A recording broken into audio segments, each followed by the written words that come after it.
Thank you all for coming this morning. I'm really happy to have you here with us. We're going to be talking about executive recruiters today.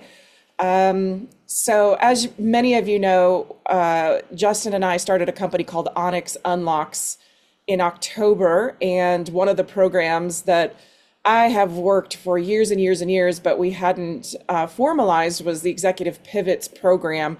So we formalized that in October so that we could take it out to the nation instead of just playing here in Dallas.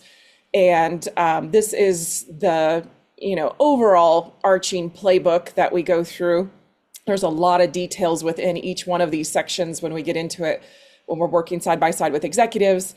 But today we're going to focus primarily on the executive recruiter part of this. So we're just covering a little tiny portion of the playbook today. And what we want to discuss is not hot, that should say how, to become visible, found, and desired by recruiters, because there's a lot of nuances when we are trying to work with recruiters. So this is what we'll be covering today. This can be an interactive session. If you have questions, please put them in the chat, and I'll designate Justin here to tell me if there's a question that needs to be answered in the chat. All right, so the first thing we're going to do is we're going to put ourselves in the recruiter's shoes, because I think the best way to move forward with other people is to understand where they're coming from, and that's how we're going to know how to best interact with them. And I have done a lot of interviews with executive recruiters to simply ask them and understand how they would like executives to interact with them. So we're going to first talk about what is expected from recruiters when they work with companies, with the hiring managers at the companies, when they work directly with the CEOs, the CHROs, and also the board members of companies. So I don't know how many of you have been in the shoes, but I have actually been in the shoes of using a recruiter from a company. I was the head of HR at a cybersecurity company.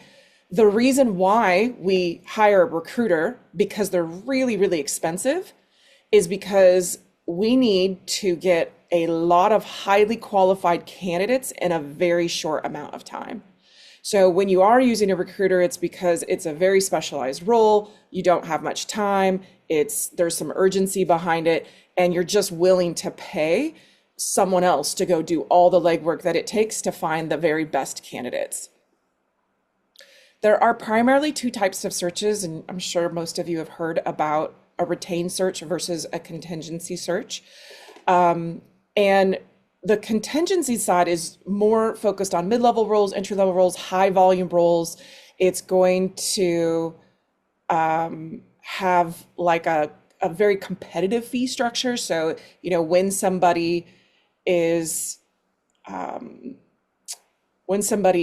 when a recruiter is trying to land somebody, and they're doing the search, they don't get paid until they actually land the person. So it's a commission-based structure, basically. And so the thing that's very interesting about this one, and the thing that recruiters don't like about the contingency one, is that they may be competing with other recruiters. So a company could hire multiple recruiters and say, everybody go, and the best one wins, which is really frustrating to recruiters, because they could do a bunch of work and could be producing a bunch of great candidates, but maybe their candidate isn't the winner, and so they don't get paid for all that work. What they prefer is the retained search. And the retained search is, look, we're going to give you the money up front. We're going to give you, some sort of monthly retainer in order to do this search, and we expect you and you alone to find the candidate for us. That means that there's usually a really high trust relationship with the recruiter when it is a retained search, and that recruiter will win the ultimate deal at the end. And sometimes there might even be, some extra bonus or commission at the end of that retainer for that particular candidate as well. Okay, so there's three types of recruiters that you guys are actually going to be interacting with for the most part. You're going to have the corporate recruiters that work for the company, and this is more of the retainment style because they're getting a base salary to work for the company to bring in top talent. There's also the independent recruiters that have decided to go out on their own, run their own business. And in that space is harder. The recruiters are really having to work really hard to go find the clients, to go find the candidates, and to put it all together. They're like really small business owners. And then you'll have recruiters that go work for the larger recruiting firms or more established recruiting firms. And within there, there's probably a ton of different types of recruiters. They're very specialized, and they're harder for us on the outside to get access to, but once we can get into these types of companies and working with these bigger recruiting firms, then we are going to have more opportunities come. Okay, so corporate recruiters, they're usually W-2 full salaried. They don't care so much about speed, but rather finding the right fit. I wanted to tell you that I talked to an executive last night who landed, yay, at USAA. 26 interviews later. And that's an example of working with a corporate recruiter and the hiring team. Culture is very important. They want to retain this person. They expect this person to be there for a very long time. So they take the recruiting process and the hiring process very seriously. These people, although salaried, they might get, bonuses or incentives for good hires, or maybe for hiring somebody or finding somebody fast or meeting some sort of quota. And they're usually rewarded for negotiating the salary down because they have the interest of the company at heart, which means, obviously they want the people to get paid the right amount in the industry and in the market so they're not leaving. But at the same time, they have the company's bottom line as an interest. And then at the executive level, in this situation, you may not even be working with the corporate recruiter, but you may be working directly with the chief human resource officer, especially if you're being looked at for a C-suite position rather than the recruiting team. Okay, so what this means to you is that you have to have a lot of patience and stamina for this process, because they're going to be looking at, hey, are you you? Are you showing up as you? Are you a fraud? Or are you consistent, and can you show up, and do you have a vested interest in getting to know the entire team? And that means a lot of interviews and a lot of discussions to get that role. Independent recruiters, like I said, are entrepreneurs who work really hard and really fast to secure the clients that they need. And the clients are producing the roles. And then also they need some really automated processes in place to find the top talent all over the world. And I think that's a thing that's so hard for all of us right now who are in transition, is that the talent competition when you're working with recruiters is real, because they have access to databases and to tools and to talent all over the world. These guys prioritize speed. They are highly motivated to find top talent that matches the client's exact criteria. So in this situation where a company hires a recruiter and they've decided to give that recruiter 10 to 30% of the placement's first year base salary, what they expect is that recruiter to bring in exactly what they need 10 times over. So the recruiter cannot bring in somebody who's kind of a fit. They're getting paid to bring in 10 people who fit the exact criteria that the company is looking for. Okay.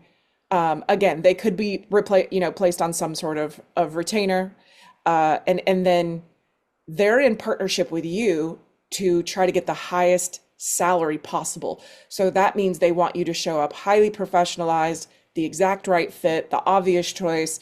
They want you to land as someone that is on the higher end of the salary, because they get paid more when you get paid more. If you go into the company and take the job, you get the offer and you take the job and you leave within 6 months to 12 months, a lot of times that recruiter has to pay back all or part of the commission that they earned for that role. So if you did this, and you did this quote unquote to the recruiter, they will probably never work with you ever again, which is not a good scenario to put yourself into in the future, especially if this person believed in you and had your back and went to bat for you and placed you. So you really want to think about, when you're working with these recruiters, let me take it seriously, not just for my sake, but also for their sake, to make sure that I'm not damaging them or their reputation. Okay. So what this means to you is, since they need to move really fast and they need highly professionalized people, you need to be willing to interact with them really fast with no drama. So you don't want to get caught up in the, oh, why are they, not spending a bunch of time with me? They don't have time to spend with you. They're trying to get to the bottom line and to the win as fast as possible. You must be the perfect fit for them to consider you for that role through their eyes. Because their reputation is on the line, they only want to, find the most highly qualified people. And you got to show well in the interviews. They really hate being embarrassed, and when they put someone forth and then all of a sudden someone's brings something up in the interview that the recruiter didn't know about, and so the recruiter couldn't prepare everybody for. That's embarrassing, because they're really advocating for you on your behalf. So you must try to make them look good if you want to continue to work with them over time. And again, they're not going to take kindly to people who just take the job, bid their time, and then try to go get something elsewhere afterward. We also will work with these recruiters that are at recruiting firms, and they're usually working with either the recruiting firm can be a small boutique, or it can be very specialized recruiting firm, or it could be one of the larger prestigious recruiting firms. The recruiting firms like this are going to prioritize speed. They may be salaried, they may be on retainer, they may receive a commission. We don't know without asking what their setup is. They are highly motivated, again, to find top talent that matches the client's exact criteria. The term I heard recently is that, recruiters in these situations are looking for the flawless candidates. So it's just really putting on your best performance when you're every time you're interacting with any of these recruiting firms, recruiters. One of the independent recruiters that I used to work with, she said that sometimes clients will show up. I shouldn't say clients, I should say the candidates, right? The candidates will show up and they'll give her their sob story, for example. And she's like, look, I'm not the one to be giving the sob story to, because I have to believe in you and I have to represent you. So even when you're working with recruiters, you need to be really highly professionalized in your interaction and understand that it is a business interaction and a business deal, even if they're really nice, and they're asking questions about your history, and maybe you're starting to get emotional about it, or anger, it could be angry, or it could be upset, or those types of things need to be reserved for your friends and for your coaches and for the people who are not involved in the business interaction. Otherwise, you may be overlooked for some of the positions that they have. Okay. Let's see. So again, you need to be the perfect fit when working with the recruiting firm recruiters. Their reputation is on the line again here, so you must be highly professionalized, show well, make them look good. And again, they are not going to work with you ever again if you take a job and then leave 6 to 12 months, and they have to pay back the fees that they're getting from the companies. Let me pause there for a minute. Is there any questions so far about the different types of recruiters? In your experience, do you find that the recruiters, regardless of their background or their situation, they establish a relationship with the potential candidates, so they get to elicit information more, so they have a better picture of who they're working with? Yeah, they do. It's just, my question would be to you is what do you mean when you say relationship? Because for them, it's a business relationship. So they're going to get to know you and your background and your experience, and what they're wanting to know how to position you, how to help the companies leverage you, how to help showcase you. But once they place you, or you've interviewed and you're not a fit for that role and they place someone else and they move on to other roles, they don't want to continue having a friendly friendship relationship with you that builds over time. They don't really have time to just have a relationship with candidates beyond the business interaction. It's a good point because I thank you for that clarification. I'm working with a recruiter for does not just interim roles but also consultation roles. I'm in healthcare, and I think that we have a very good understanding of what I'm looking for. I will not hear from that recruiter until something comes across their desk that aligns with my skill set, capabilities, interest in relocation, that kind of stuff. That's exactly it. So they're not going to call me every 3 weeks and say, "Hey, how you doing?" They're Nope. going to get that information up front, run something past me, and then go from there. That's Got it. exactly it. Yep. If they have a role, they have an opening, and you're the perfect fit, they're going to call you because you're going to make them money. Otherwise, they don't have time for you because their job is to make money, and they're not getting paid unless they place. And so they just that it doesn't mean that doesn't mean anything harshly towards you. It doesn't mean they Right. don't care about you. They just, really don't have the bandwidth to be able to have much more of a relationship other than, are you the right fit for the role? Yep. Thanks. You're welcome. Mark, did you have a question as well? Yeah, I did. So last night I had a interesting email, and I ran it. It seemed promising, sounded as if there was an opportunity or opportunities that may align with what I'm looking for. However, when I ran it through AI, it showed it advised me that there may be imposters out there who present themselves for something that they're not. How do we best guard ourselves, especially as all of us within this call, and I'm sure that within the EIT, keep that guard up because of the level of work that we do. Yeah, there's just a ton of spam and threats and fake stuff out there, especially when it comes to this space because of the vulnerability of the candidates. So you really do need to make sure and vet that these people are real. Just like what you're doing a Google search on, hey, is this fake or is this real? By asking people around you. I had one lady reach out to me and, she said, somebody said my resume is crap. She's like, but I spent thousands of dollars with you getting my resume, where it needs to be. And I said, that's a scam. The person is telling you that they are a recruiter. They're not. They are telling you that your assets are not good. They are. They want you to spend money with them to completely redo them. They will tell you that, okay, now that you're ready, we will give you a job when one comes up. So they will say, they will get you in, they will get you to pay the money, and then they actually don't have any jobs and they never will, and they'll never send you anything. And so you have to be very careful about those types of scams.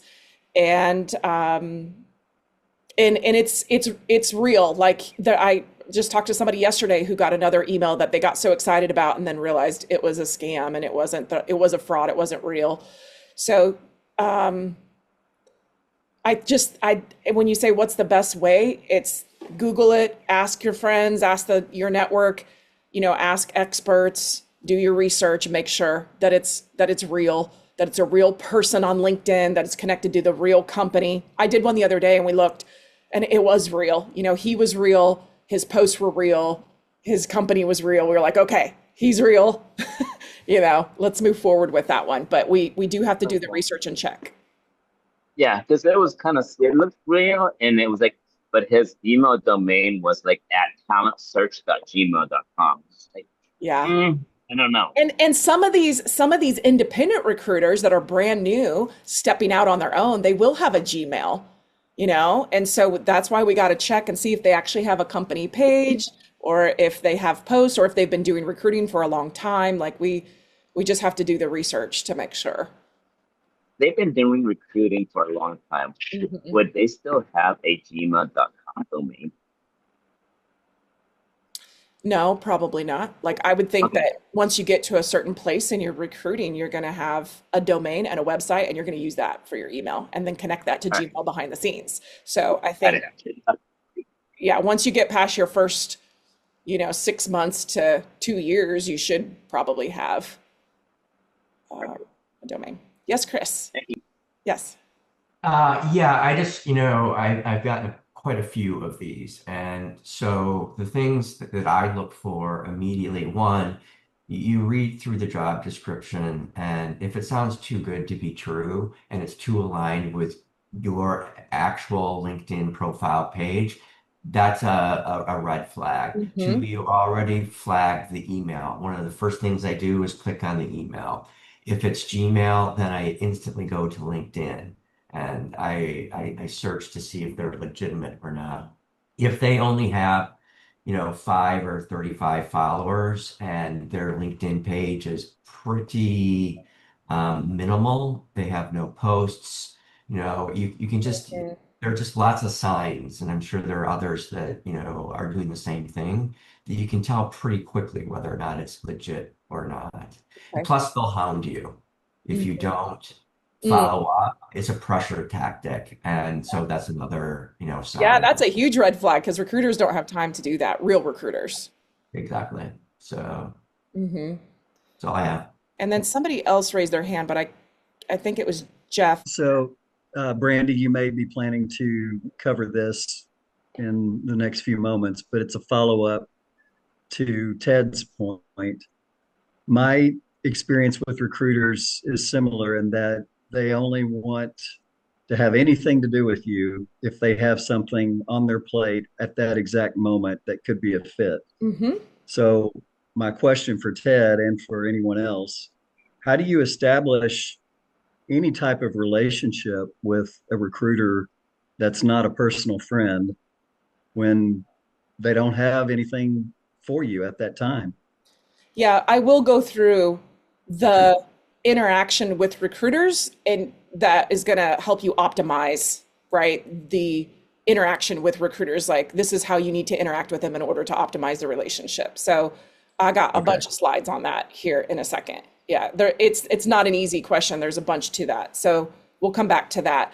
Andrea, it looked like you also had a question. I want to make sure and answer that before we move on. Oh, good. Thanks. You good? Okay. All right, so let's move forward. So we need to understand that the demands on the recruiters are that the recruiters must present 10 perfect candidates to the hiring manager for each role that they're doing. Recruiters must showcase only the most professional candidates, so you got to show up well. The recruiters must work incredibly fast, so we want to help them work fast.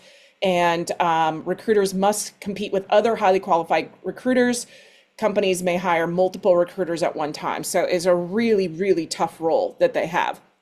So I would like you all to take this as homework when you are working with recruiters to find out what is their business model? How are they making their money? What is the situation? Are they on retainer? Are they contingency? Are they getting commission at the end of it? Do they have a 6 month to 12 month stipulation? You can ask I thought of some questions you might be able to ask, like, what's the placement structure of this position? What is most important to the hiring manager? Who has the final decision for the position? What is most important about the placement to you personally? How fast does the company need this position placed? That's going to be your urgency gauge. And what's your client's typical process like, so that you get the expectations set from the very beginning. So these are all, feel free to take a screenshot of this to make sure that you are asking these questions in this way. The way I've worded the questions here should drop the guard of the recruiter to just have a nice discussion or conversation with you to help you understand what their situation is, so that you can come at it in the most meaningful way with them as a partnership, trying to help not only yourself be successful, but also to help them be successful in the things that they need to be successful at, which is, with the client interaction and showing up as the best candidate. Okay. I also recommend that you do something a bit different than most people do. I would say, ask them, what are your most difficult placements right now? And if you have anybody in your network that is a perfect fit for what they're looking for, send them over the LinkedIn profile to take a look at, and make the connection if possible. If you can help the recruiter be successful, they're gonna just have a little bit more of a like warmth towards you, because most people are just trying to use them for a job, and they, aren't getting a lot of kindness and warmth and help from other people to be successful. You can also ask them if they would like to receive a list of over 360 executives who are currently in transition a couple times a month. And if they do, then send us their email and their name, and we will put them on a list that sends them executives that they can have a look at each month. They may or may not want that depending on what type of recruiter they are. And we're going to get into the different types of recruiters and why they may or may not want that. For example, our list is all executives. So if they don't hire primarily executives, then that list isn't going to be very meaningful to them. Okay. What they really, really hate, and what they just have complained to me about over and over again, are these things on here, because they have such a reputation to uphold. So like no shows or last minute cancellations are just not okay for them. Backing out of the interview process is frustrating to them. Telling the recruiter one thing and then telling the hiring manager something else is very frustrating. Emotional outbursts is not going to work. It'll immediately kick you out of the process. Exposing past baggage, disclosing things that were not, that's a repeat. Lying and deceit on any level, that's a big deal to them. Unprofessional social media activity is a huge frustration for them. They're presenting you as this premium professional candidate, and then something pops up on your Facebook and you're thinking no one can see that. And in fact, they work with people that go scour your social media accounts, because they know that the companies are doing background checks on you and scouring your social media accounts. And if the companies are doing that, they're going to find out anything that's showing up there. So the recruiters are doing it. And so I know people who will just shut off their social media completely during that time just to make sure nothing pops up. You don't have to be that extreme if you're not posting anything. But that includes Facebook, Instagram, LinkedIn, Twitter, all of it. Okay. They don't like overly creative resume formats. They're not trying to market you that way. They just want the information of what your experience is. They really hate inconsistencies across your LinkedIn, your resume, your communication. They want everything to be consistent, and they don't want any surprises. Obviously, we talked about if you're not taking the job or the interview seriously, or you land somewhere and then leave. Being unprepared for the interviews, being disheveled, unorganized, unpolished, either in yourself or in your executive assets doesn't work for them. If your communication is long-winded, rambling, or some other unprofessional communication, that's not going to work for them. Unexplainable gaps, which I know that comes up as a big deal, and that's very highly personalized to each person. How you're going to overcome the gaps is by having explanation and having story. They don't mind the story or the explanation, but they just want to understand it. And they want you to be able to tell them clearly, concisely, and quickly what the gap was about. And they're happy to help you overcome the gaps with the employer.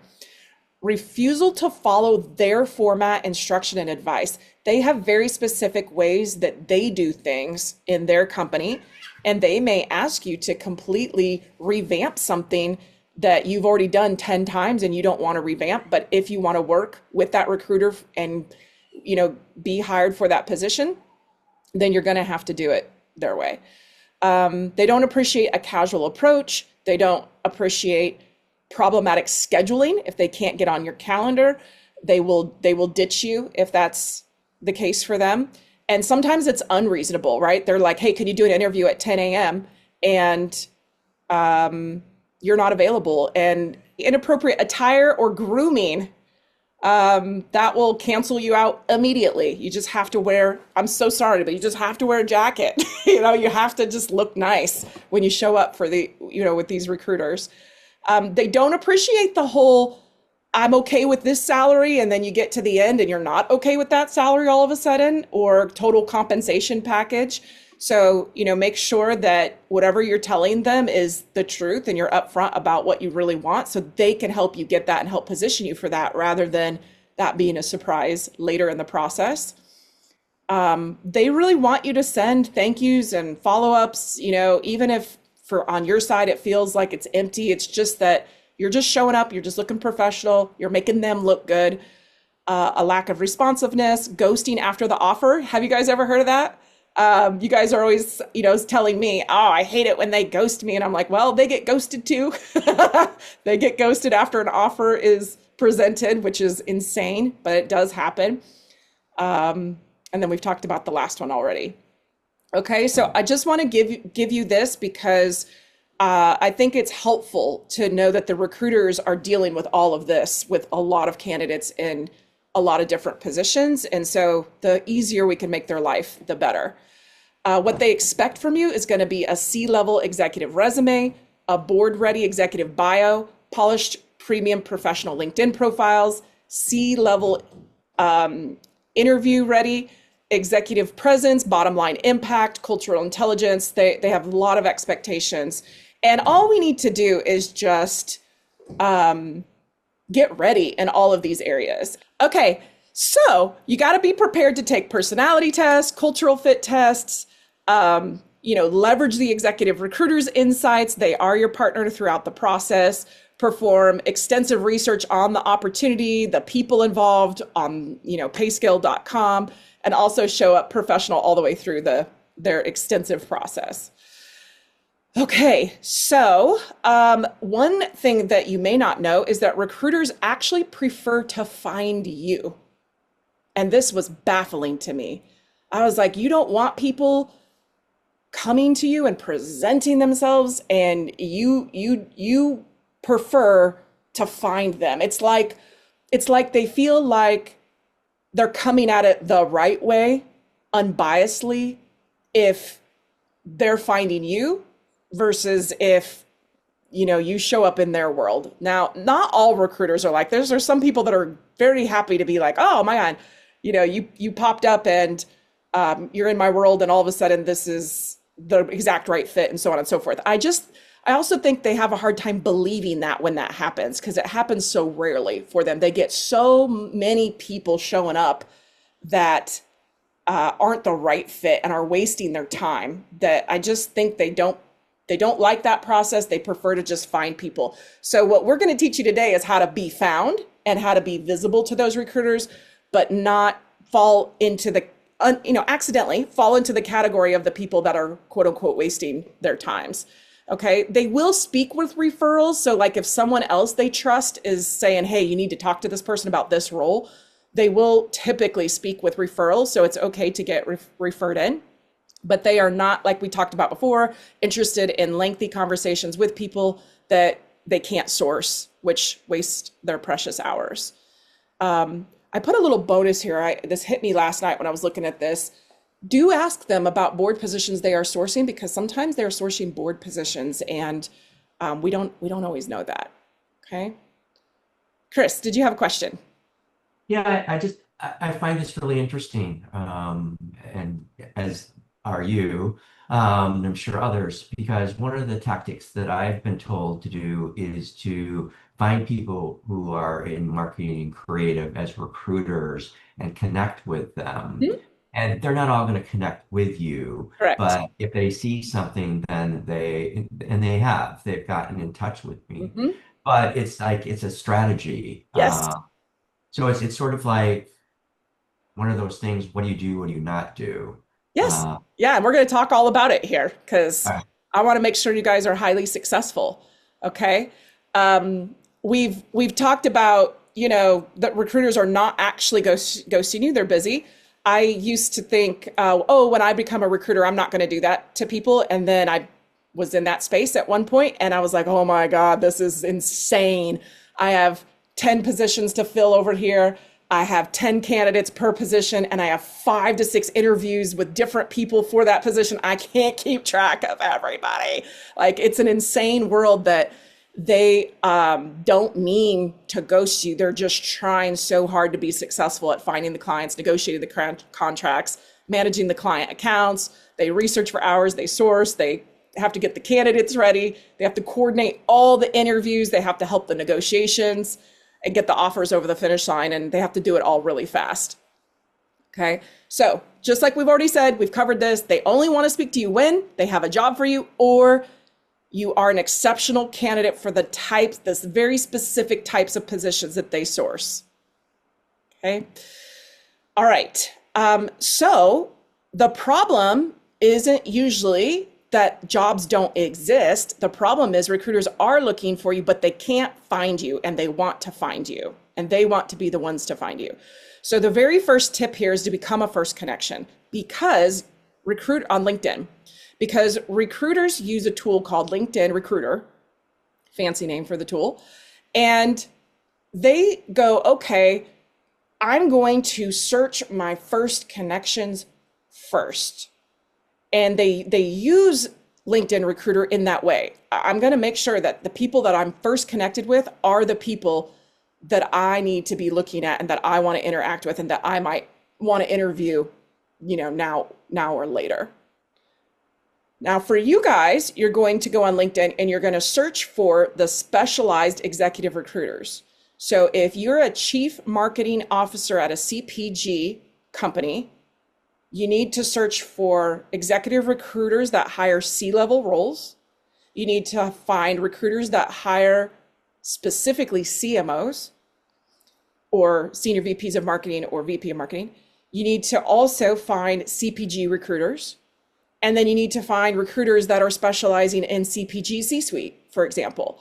So there's a lot of different searches that you need to be doing to find the recruiters that are specialized in your specific area. They didn't used to be so specialized, but now they have to be successful. So they're very, very specific. Another example, I know a recruiter that's like, do not send me anyone unless they are startup, sales, leaders. Don't send me sales professionals in startup. Don't send me mid-sized sales leaders. Only startup, sales, leaders is the only thing he will take. So what we want you to do then is go, okay, great. These executive recruiters exist for me, but I need to get connected with them, and I need to get connected with thousands of them. So when you're at home at night, you got a movie on, and you're just sitting there and you're just doing your searches, and you're doing your different searches, and you're doing your searches on these types of executive recruiters. You're just going connect, filling up your LinkedIn database behind the scenes with executive recruiters that specialize in what you do so they can find you. Now, if you don't have your LinkedIn profile ready to go, I highly recommend you don't do this step yet until you get that done, okay? Okay, this is the infamous discussion. Do I add a note when I reach out and connect to that recruiter, or do I send the connection without a note? So I will tell you my preference, but just know that you can also have your own preference here, because there are some people that fall on the side of, I cannot send without note. I'm going to send some sort of note about who I am, why I'm connecting, et cetera, et cetera. I'm on the other side of the fence. I'm on the send without note, connect. And then once they connect back with you to show interest in you, because they're going to go look at your profile, right? And they're going to say, okay, they're going to look at your profile and they're going to say, I don't source this type of person. I don't want to engage, and I don't want them as a first connection because won't ever need to find this person. So in that case, they don't connect. And I don't want you wasting a bunch of time on the people that have no interest and don't want to connect, and just for the sheer reason of you're just not the right fit for them. Once they connect, because some of them are going to go to your profile and say, oh man, I'm so glad they reached out. I don't have anything for them right now, but I want to be able to find them easily later. Or they're going to go, oh my gosh, this person reached out. I'm so glad. I actually have a role to discuss with this person. I'm so glad that they did a LinkedIn connection with me. That's going to be their reaction. So what we can do is we can say, okay, once they connect, so the next day we go back, we look at our connections, we go, oh, these recruiters connected. Then I'm happy for you to send a note, and I'm going to show you what note to send. But for me, I don't want your guys' time is precious as well. I don't want you spending a ton of time on something that doesn't produce a result for you. Okay. Okay. So we need to be prepared to be seen on LinkedIn. You can use a Gen A tool like Grok to generate a professional headshot. You can use a headshot that you have and you can say, okay, slap a suit on it, make it blue. And you can create a LinkedIn banner and you just say, create a LinkedIn banner with a train on it that matches my shirt color and my profile, and it'll give you a nice LinkedIn banner to use. So when people land on it, you want the profile to just be beautiful and memorable and professional and to say something. We can also assume from this picture that Margaret here works in rail or in transportation, which she does. So a picture says 1,000 words without her explicitly even having to say that. And it really indicates passion for her industry. Okay. And the green banner that goes around the photo, I would ask that you remove it. I think for executives, it cheapens you. And I know that it says, hey, I'm open for work, but what I want you looking like to a recruiter is highly professionalized, a premium product. And I want them to see you as somebody who has some stuff going on, even if you're in transition. And then there's a whole nother discussion about opening up an LLC and actually doing some consulting work, whether it's paid or not during that time. That is a win for recruiters. They like to see that you're actually doing something and using the time wisely while you are in transition. Okay. Mark, did you have a question? Yeah, I had a question, and it pertains exactly to what you're saying, Brandy. Because how would you advise someone who's truly running their own advisory practice and interested in that W-2 role? How do you structure your LinkedIn so that neither signal undermines the other? So you're running your own practice, you're doing advisement, but you're also open to a W-2? Is that what you're asking? Yes, exactly. Yep. Right. Yeah. So at the executive level, it's expected that you have an LLC and that you do advisement and consulting work. And in fact, recruiters are like, they'll talk to you and say, okay, where are you at in that? Do you have a bunch of clients? Are you doing that full time? Or is that more of you're doing that while you're looking type thing? Are you available to come over? Because when you think about consulting work, it can turn into full-time work, right? You can be doing, exactly. Part-time interim that just turns into full-time. And so this is a very known thing. And so the recruiter is just going to get level with you and say, where are you at in that process? Do you just have one client? Do you have two clients? Do you have 5 clients? Is it full-time? Is it part-time? Are you looking to go full-time?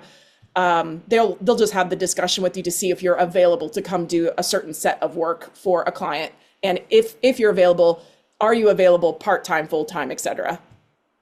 Okay, awesome. Thank you. You're welcome. Chris?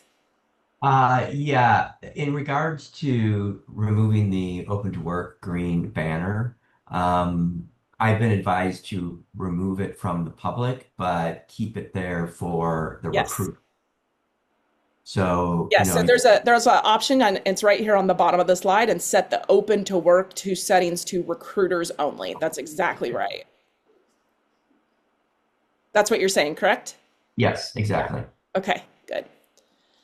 Okay, so one of the things that people don't know is that on your LinkedIn recruiter profile, because recruiters are searching for you, you need to have your role level, meaning VP, senior VP, chief, your organization type, whether it's a startup, nonprofit, small business, mid-market, large global enterprise, the different industries that you've been in, CPG, manufacturing, retail, your specialties, your language. They're sometimes looking for someone who speaks Spanish, someone who speaks Italian, someone who speaks German, any certifications, your past board positions or current board positions, and the Fortune status. If you've worked for a Fortune 500 or Fortune 50, something like a Big Four. Like if a recruiter is going to say, I'm looking for someone who worked for the Big Four, then they're going to look for Big Four, and they're either going to look for the name of the company or they're going to look for the phrase Big Four. Any of those things that you have that you want to be found on by a recruiter to make sure that when an opportunity comes up, needs to be in 4 places on your LinkedIn profile. So yes, I'm saying it needs to be repeated. You need to repeat this stuff on your headline, in your about section, in your experience section, and your skills section. And the skills one is the one that's missed most often because people think, oh, I just need to put I have communication skills. Nope, you're going to put Chief Operating Officer, mid-market, small business, Fortune 500, Ernst & Young, what's another industry? FinTech, right? Anything that the recruiter would actually search on to find you has to be in skills as well as experience about and headline. Okay. All right. So when we finally get the attention of the recruiter reaches out, or we are going to send a note to the recruiter, you just need a nice, short, strategically positioned statement about yourself that encompasses the entire set of your experience. I'm Penny Patterson. I'm a global CEO, COO that has led teams all over the world, including Europe, Asia, the US, and Canada. I was most recently responsible for this, or you can say, I have primarily been responsible for this over the course of my career, but I'm also comfortable leading smaller private entities, or I'm also comfortable doing this. This is your caveat. If you're like, I've been seen for this, but I also want to do this, this is where you get to say it. I'm at my best when leading growth and operational excellence. That's very generic. But then she goes very specific, which is in streamlining post-merger international operations. So she's saying, I play right here. This is what you're going to remember me for. This very specific thing that I do very, very well and I've done over and over and over. And she says, my primary experience lives within finance, mining, real estate, and consulting. She has more experience than this, but she's only listing the industries that she, A, wants to play in, B, has significant experience in, and C, there's a huge demand for. Please avoid listing things you don't want to do that are not in high demand, okay, and that you don't have any experience in. Now, one way to do this email is to say my career highlights include, and it shows the company name and your position. So for her, she has these amazing positions at these amazing companies that we know. So this works for her. And she includes the executive resume and the executive bio, both in PDF format. And you can do this on LinkedIn message. You can do this on an email to a recruiter. You can do this on a email to a peer or a colleague. You can send this email to someone that you just met and you just are like, hey, let me send you a quick summary about myself. We want everybody that you know to have this email sitting in their inbox that strategically positions you in the way you want to be positioned with your resume and bio, just in case they hear of anything. And if they do, right in that moment, they can easily forward and send this on to somebody. And this equips the recruiter to forward this to the board or to the CEO or to the hiring manager. And what is so cool about this is that all of a sudden, if you update all of this, you can reach out to the recruiter and say, hey, just recently updated my resume, or recently updated my bio, or recently updated my summary, here it is. And I'm going to show you a better way to say that here in just a sec. Let's see if it's, but I wanted to show you, you can do it with strategic impact statements too. In case you don't have those positions at those types of companies, you can aggregate your experience, put a label on it and say, here over the course of my career, I turned, what's one of these, I raised the top quartiles, customer satisfaction. These are kind of individual. These are not the greatest examples, actually. I want something more of like, over the course of my career, I have raised over $1 billion in capital. And then I'm curious where you have raised that billion and for what companies, et cetera, et cetera. This part's good, where she says 20 to 25% of 4 global companies attrition. That part's good because that's an aggregation. So that part's good. Okay, give me just a second, Sheldon. I'm trying to get to this message. So This is the message that you can send on a monthly basis to the recruiter. I've asked them, what cadence do you want candidates to reach out and remind you they're still available? They said, please have them send a note monthly and don't expect me to respond. I will respond if I have something for you, but they appreciate knowing you're still available. So here's an example. Hi, Sherry, I hope you're doing well and are having a great week. I'm still in pursuit of a chief marketing opportunity at a mid-sized CPG organization focused on global expansion, and I have attached my updated resume and bio in case any aligned opportunities arise. Additionally, if your team is working through any difficult to fill positions, I'd be happy to leverage my network to make introductions wherever helpful. Look forward to catching up with you soon.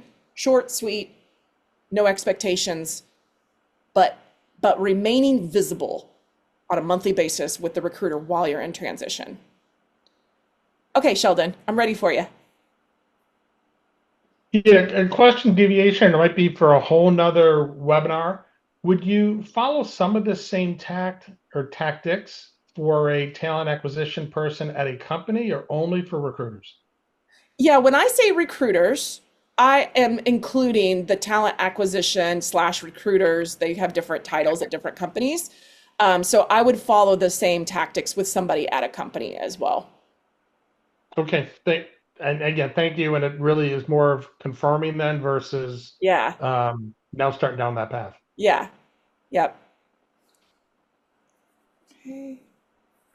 All right. So there's a couple of ways to come at all of this. You can find a job on LinkedIn. This is the most common way. People find a job. They try to identify the position recruiter, the person responsible for recruiting or hosting the interviews or scheduling. They're trying to find that person. If you find them, you're obviously going to connect with that recruiter. Maybe I shouldn't say that's obvious. You're going to connect with that person on LinkedIn and you're going to send them a connection request. You can also navigate to the company page of the job and try to go through their formal channels through the website if they have a way for you to apply for the position that way. You can also connect with all of the recruiters and talent acquisition people at that company on LinkedIn if you don't know which recruiter it is, because a lot of times we have no idea. So in that case, you're going to connect aggressively with all of the talent acquisition people and recruiters. And then you're going to check back the next day to see who connected, and whoever connected, you're going to just say, hey, thank you so much for connecting. Here's a little bit about myself. Here's the position I've most recently applied for. Here's my resume and my bio. I understand you may not be the recruiter to speak with, but if you could kindly connect me, to the recruiter, if it looks like I would be a good fit for that position, I would really appreciate it. And it's surprising how many of them will actually do it. And the reason why they connect you with the right recruiter is because they're like trying to get you off their plate. They're like, that's not mine, this is so-and-so's. And they'll pass you over the fence to the person, or they'll tell you need to go through this channel or you need to do that. They don't want any further interaction. They just want to, move you through. It's rare that you'll get to the right recruiter this method on the first go. Once in a while, you may. If you have a connection within the company, obviously talk to that person and see if they can find out who's the recruiter, and then maybe they can connect you. That's an even better way to do it. Once the recruiter connects with you on LinkedIn, you may be able to see their information by clicking on info on their profile, and they may have their email address and their phone number. And if they do, email them and also call them and leave a message. Okay. I also like looking at the recruiter's posts, and if they're posting about the job, I may say, hey, I'm super interested in this role. I'd love to discuss it with you. You can comment on the recruiter's post and say, hey, this is a great job. I'd love to make a recommendation, that you talk to so-and-so. You could help them identify somebody that might be a good fit for that particular role. Just by interacting with the role and with the recruiter online, you're teaching the AI formula behind LinkedIn to serve you up these types of posts and this type of positions and these types of recruiters. So it's always good to have these interactions as well to show interest.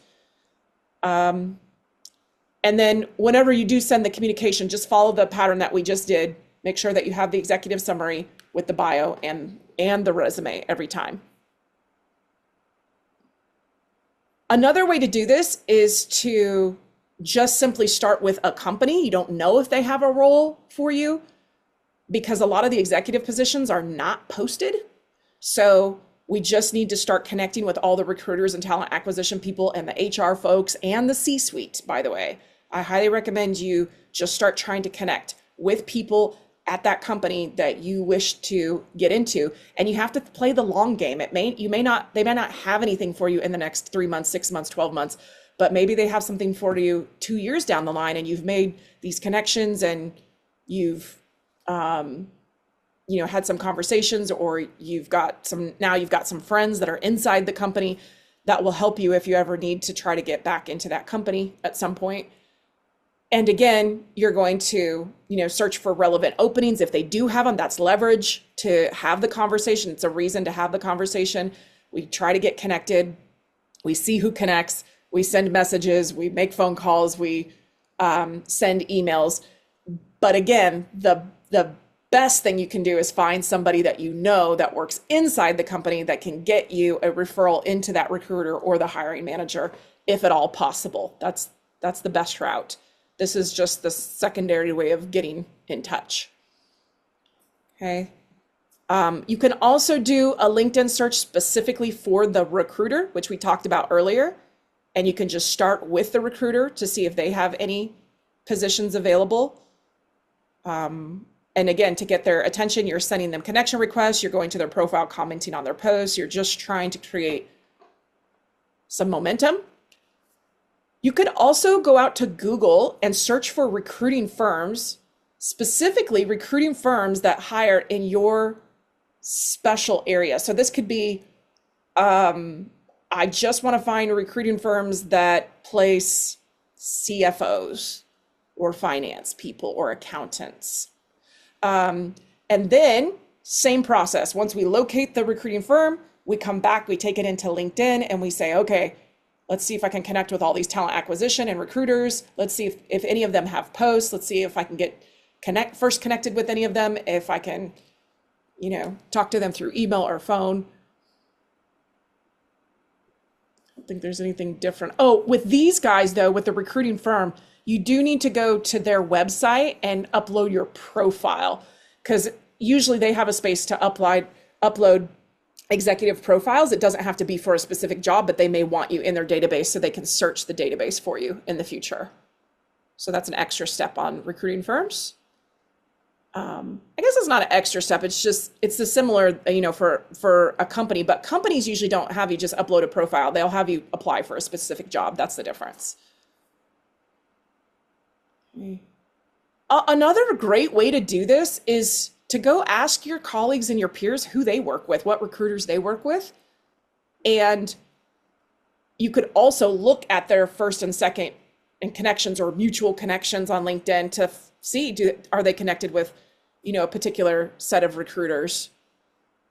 And if they are, then maybe they'll introduce us to that recruiter. But again, the recruiter doesn't really want to know you unless they have a job. So it doesn't hurt to get connected in, but just don't expect much unless they have a role for you.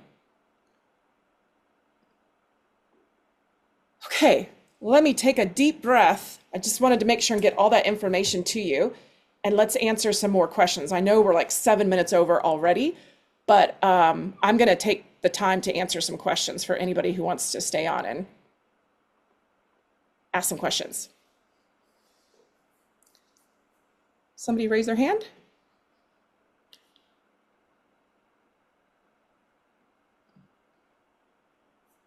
What is your recommendation if you have expertise across multiple context areas? Yeah, I mean, you're gonna try to hit all the different areas with the different recruiters, the different types of recruiters.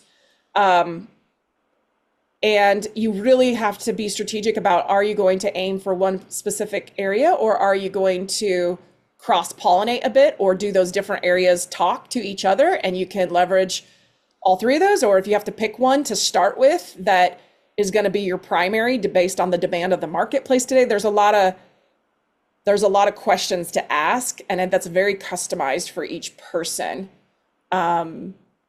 What is the best thing to do and what should we not do? Because it's a combination, right, of what's your experience, what's the demand, what are you going to be seen as highly professionalized in? And like I had somebody that was like, oh, I've had a year of being an integrator and I want to be an integrator. And I was like, but you have 20 years of sales and everyone's going to see you as a salesperson. And so if you want to get hired quick, then you need to brand yourself as the salesperson that you've been. If you don't need to land quick and you can take all the time in the world, then you can really work hard at finding somebody who's going to take a risk on you and hire you as an integrator with your 1 year of experience of integrator at that level. I mean, that's just hard to do. Not impossible, right? You'll find people that'll give you a shot, but it's difficult to make that kind of pivot. What else? I worked with somebody recently that's a LinkedIn expert, and just helped me with my positioning and elevating the headline, the about section, and my interim experience role right now in between jobs. And when it comes to the hero banner, he recommended doing something that's really unique and personal to me. It has meaning, right? And it's actually a thought starter because it is such a unique image. What are your thoughts around that versus having something so direct and tight, sometimes stock-ish? Yeah, it really depends on who you're trying to attract and what you need to work for you. So if a recruiter lands on that and says, oh, I can't show that, they're going to tell you to change it, But if you're like, oh, I own my own business, I want everybody to remember my orange background, then, that could be a draw of people like, oh yeah, I remember that guy with this, right? Or, I remember Margaret's, the one I showed earlier with the rail, just because her shirt matches the picture and it's so beautiful and I just remember it. And if anybody says, what profile do you think of when you think of a great LinkedIn profile? I think of hers. So it's more about understanding, what people are going to remember. And I think you guys can just ask yourself this. When you think of a LinkedIn profile, whose comes to mind? It's so hard. You're going to be like, nobody's LinkedIn profile comes to mind, Brandy, unless it does.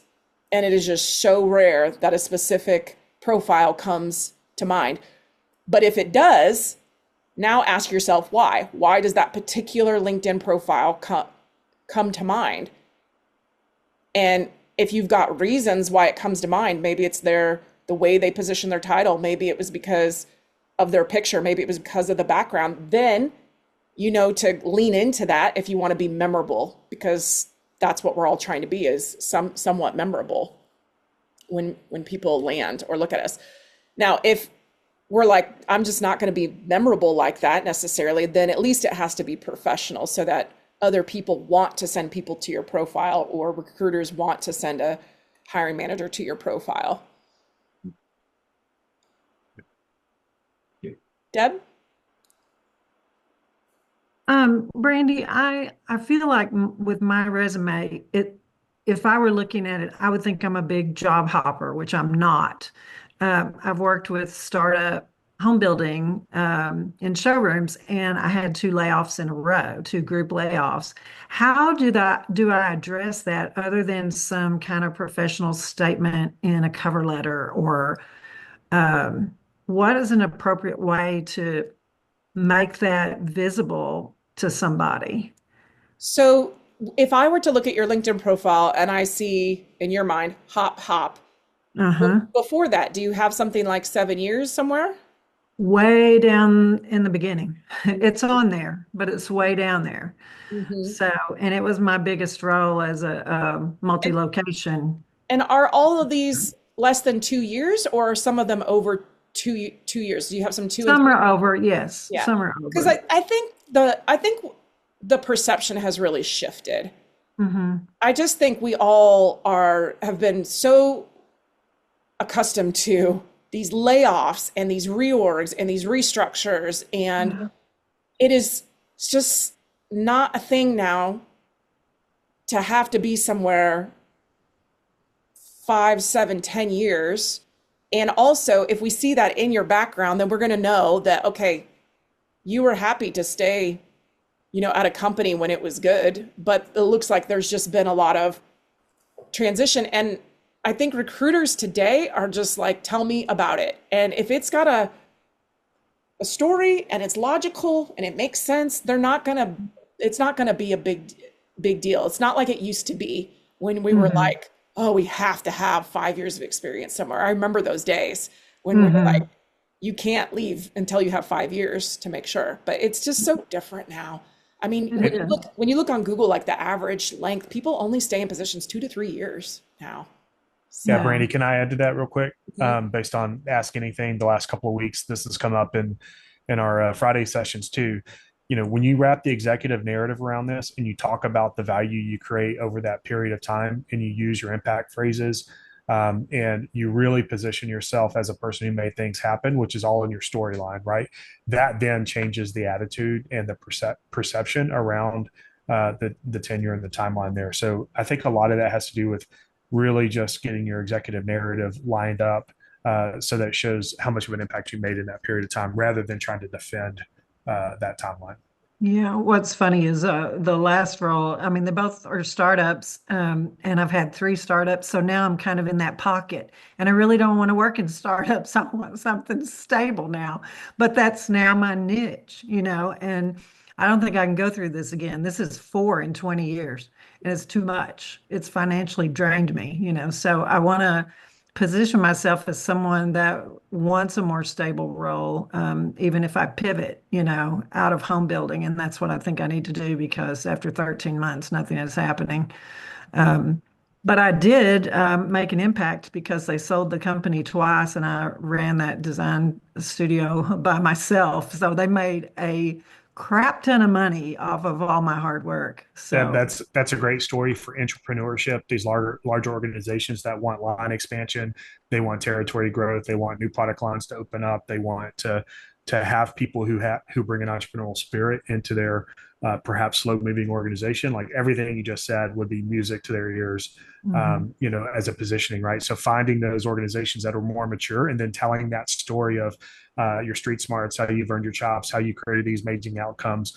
And also now you're wanting to bring, that head on a swivel, that make things happen approach into corporate, because that's something you really valued, 8 years ago or 10 years ago, or however long it was, whenever you were doing it last, right? I would carry that into that next storyline and just make it really clear that, and what you hear in the market, like when you're talking to the recruiter, I hear in the market all the time, we want more entrepreneurship and make things happen in these organizations. And that's what I'm looking to do, is join an organization who wants to move fast and break things, and that kind of thing, right? So that would be the language of how you make that pivot, I think.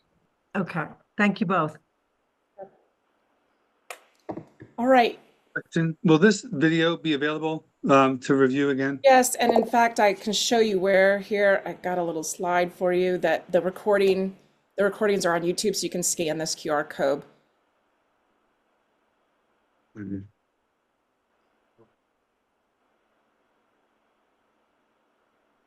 And I also wanted to encourage everybody to follow us on LinkedIn, because we do post these webinars, when these webinars are coming.